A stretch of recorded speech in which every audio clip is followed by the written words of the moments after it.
This is good. This is tasty. Very nice. I like it. Coconut. Ricardo, what motivates you to work in coffee? Nick, what motivates you? Oh, man. What motivates me?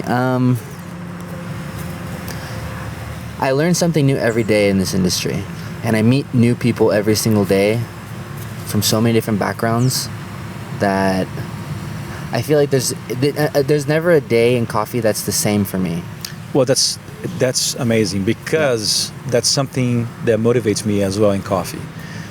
You know, it's not about we or you or what we do and who we are, but I think that what motivates me in coffee is actually the people that makes coffee what it is. Yeah, exactly. Right? Exactly. So the learning something new every day, but you're learning something new from somebody else. Yes. Right? And it's not the same person every day either. It's not the same person every day. Yeah. It's not the same thing. It's not the same person. The beauty of coffee is this facet of being a relational product. Mm-hmm. Exactly. Right? Yep. And I think so many times this relationship that is created through coffee gets lost in the simple fact of a transaction. Yes, right? 100%. So, what motivates me in coffee, it's really to be able to tell somebody else's story in coffee. It's to show somebody else's struggle in coffee. And how can we be a positive force to be able to impact that person in a positive way? Exactly. Yes.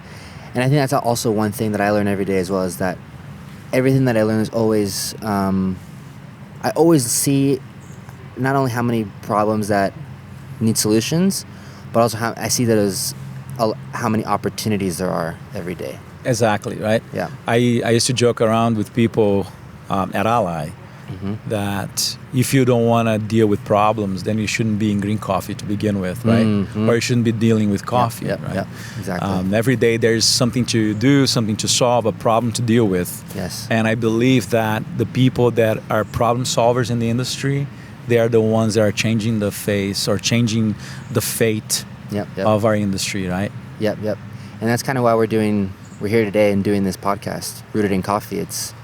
It's an opportunity in now today's day and age of coffee to discuss those problems, and not just discuss problems and be pessimistic, but find optimistic ways to move forward, look at the opportunities ahead, and then maximize on that as an industry, right? Absolutely. Did you say rooted in coffee? Rooted in coffee. Rooted in coffee. I like that.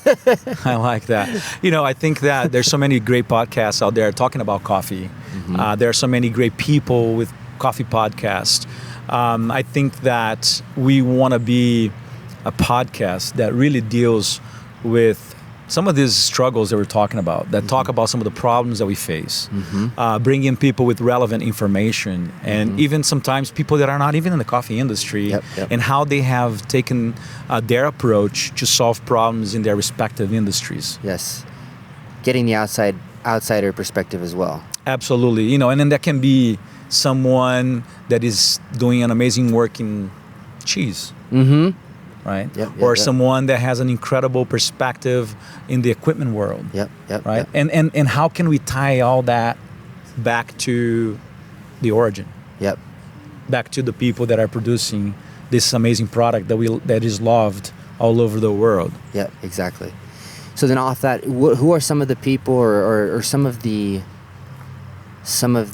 players in the industry across the supply chain that we'll speak to? I mean, it's not just going to be cafe owners and roasters and producers. It's going to be a wide range of characters, right? Absolutely. You're putting me on spot here. I wasn't expecting that question. We haven't talked to a lot of the people that we envision inviting to this podcast, but, we want people with, value content or valuable information 100%. that is really driving the industry forward, that is really moving coffee forward in a way that nobody else is doing, right? So it could be someone sitting in the executive committee of the SCA, for example. Even Yanis. Hey, Yanis, you're going to be waiting for a phone call or a text message from you, my friend.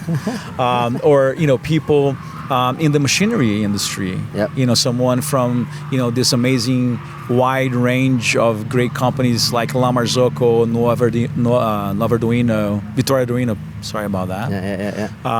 Cropster. Yes.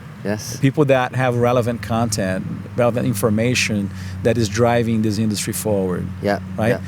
Could be someone in a total different industry. Yeah. Like I said, cheese. Or wine or cocoa, or olive oil for that matter. Right. Yeah. All these different also agricultural products and their struggles are similar to producing coffee, and I think that there's a lot for us to learn from industries like that as well. Yeah, right? Exactly.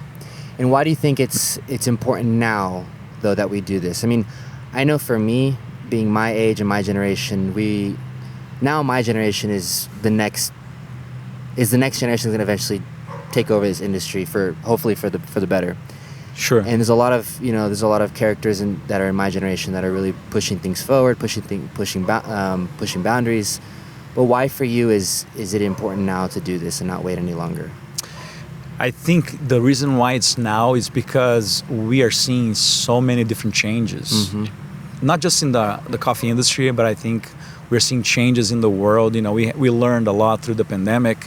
We are learning still with the war happening in Ukraine, and I think these two events are impacting the world in such a big way.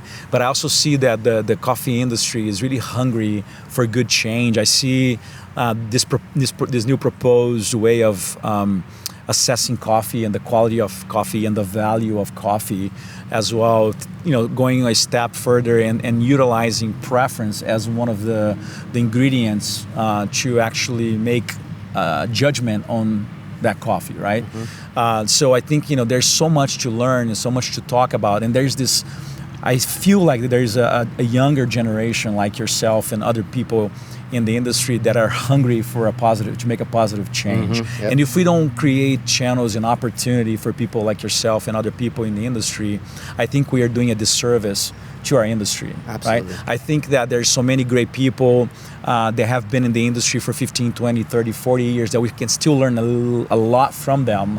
But I think we need also like an influx of like young, smart, driven people to continue on to push the industry forward in a positive way. Yeah, 100%. It's that generational handoff. Exactly. And I think today, I'm not that old, man. You're calling me old? He's calling me old, everyone. No. Just kidding.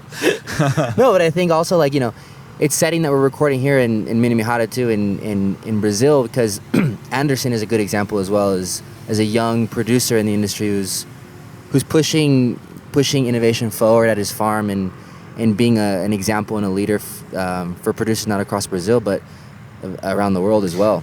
Yeah, you couldn't haven't pointed better than me. I think that Minamihara is a great example of like a family business, a coffee farm that has 3 generations and was passing down from father to father.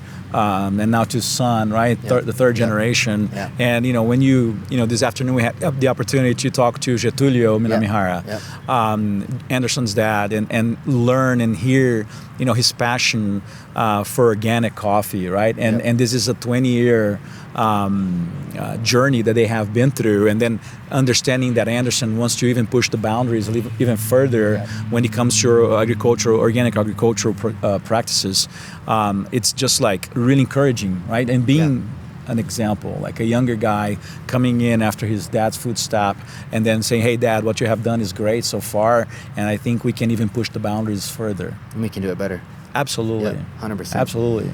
Yeah, no, I'm stoked about this. I mean, we're going to be recording in a bunch of different places around the world and hopefully showcasing different things that people otherwise wouldn't be able to see. We're going to be trying to be recording at different trade shows, MICE in Australia, probably be the first one we do. And if you're around and people want to come and listen to an episode, more than welcome. And I'm really excited to do this with you. Also it would be great to hear what our listeners will have to Yes, say, and 100%. recommendations you have. If you want to say, hey, you should talk to so and so. Topics, people you want to listen to. Exactly right. Yeah. Even like if it's not in the coffee industry, we are here to listen. We're here to talk to these people because, again, collectively we can make the coffee industry a better industry. Yes, and we can learn from other industries to improve our own. Absolutely. Yeah, 100%. Absolutely. Well, Nick, Heck yeah. it's been nice. Yeah, man. It's actually winter here in Brazil.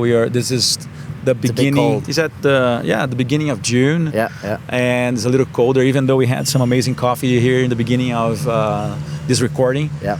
But the sun is going down. It's getting colder. The sunset over there is amazing. If you look at it, it's like pinkish, purple, Nice orange, and purple, yeah. all different colors. Yeah. And that's this time of the year here in the Mogiana region. We are fortunate to have one of the most beautiful sunsets. Yeah, yeah. And it's very fitting for what we're trying to do. You Absolutely. know, from the root up. Yep. Rooted in coffee. Trying to make a positive impact in the whole entire chain. So stay tuned. We are going to come up with some really cool topics to talk about. Some really amazing people making a great positive change. Yeah. And we cannot wait to share these stories and this information with you. Heck yeah. Heck yeah, man. I'm stoked. Thanks, Let's bro. do it.